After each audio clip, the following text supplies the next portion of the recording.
Under the theme Freedom, Future, History, various provinces joined the nation in commemorating the 128th anniversary of the Declaration of Philippine Independence.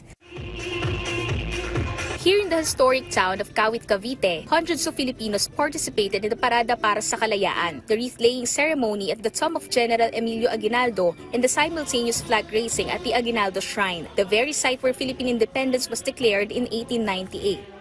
Ang araw na ito ay isang panawagan sa ating lahat na isa puso at isa diwa ang tunay na kahulugan ng kalayaan. Saksi ang ating kasaysayan sa madugong pakikipaglaban ng ating mga bayani upang makamit ang kalayaan laban sa puwersa ng mga dayuhan.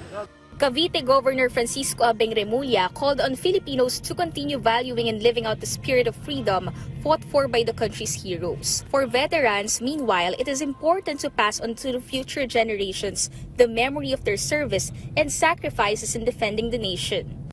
Napakalaking karangalan para sa aming katulad naming mga veterano kasi ito nagbibigay paalaala sa buong sambayan ng Pilipino kung ano ang ginampanan naming pakikipaglaban laban sa mga manlulupig sa ating bayan. Attendees also expressed their pride as Filipinos during the independence celebration. Proud ako bilang Pilipino. Pinagmamalaki ko anong meron sa Kawit, Cavite.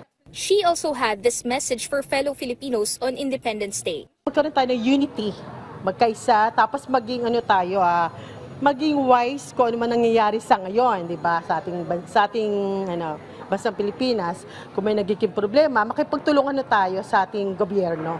Meanwhile, officials of the Bulacan provincial government also joined the commemoration through a wreath-laying ceremony at the Aguinaldo Monument in Baraswain Church in the city of Malolos. In Angeles City, Pampanga, a separate Independence Day program was also held, attended by members of the Boy Scouts of the Philippines and local government officials. The commemoration of Independence Day is more than just a legacy of history. It serves as a reminder and a message to every generation to continue cherishing, preserving, and upholding it.